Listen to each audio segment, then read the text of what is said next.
Kalau kita bangun, misalnya seperti ini, kemudian bangun dari tidur, maka sunnah nabinya, nah ini duduk terlebih dahulu. Ya, duduk dulu.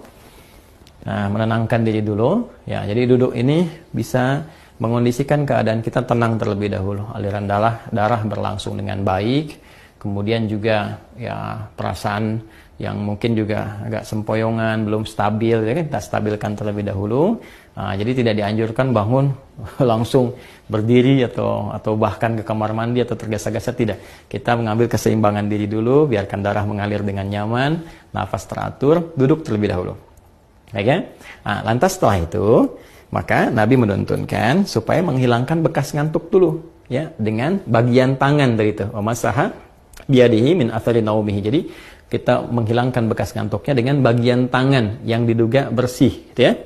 Nah, jadi nanti ada di hadis lain bahwa saat bangun tidur nanti saat bersamaan kita akan wudhu, kita dianjurkan untuk cuci tangan terlebih dahulu, ya kan? Karena tidak menduga di bagian mana tangan ini bisa menyentuh hal-hal yang mungkin kotor.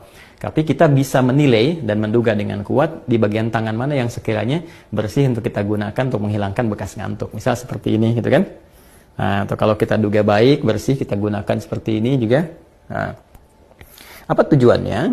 Pertama, untuk membangun kesadaran terlebih dahulu. Ya, sebelum kita berdoa atau sebelum membacakan ayat-ayat atau kalimat thayyibah, supaya doa yang dibacakan, ayat-ayat Quran yang dibacakan, kemudian nilai-nilai spiritual yang dimohonkan kepada Allah itu tersambungkan dengan khusyuk.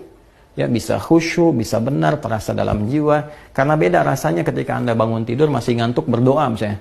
Doa bangun tidur itu kan, atau baca beberapa ayat dari Al-Quran itu rasa kejiwanya akan berbeda dibandingkan ketika Anda menghilangkan rasa kantuk, ya, kemudian sudah mulai agak fokus, sudah lebih baik, ya. Kadang-kadang kan ada yang baru begini, bangunnya jam 3 kan, tapi yang begini, tiba-tiba lihat jam, udah jam 4, ternyata 1 jam nggak sadar begini kan. Nah, karena itu tidak dalam jeda yang lama, nggak pakai lama, jadi duduk, kemudian hilangkan bekas kantuknya, seperti ini, ya, bisa demikian. Setelah kita duga cukup baik, kita hilangkan bekas ngantuk, maka di Sunan Abu Dawud tadi menunjukkan kepada kita membaca 10 ayat penutup di surah Ali Imran.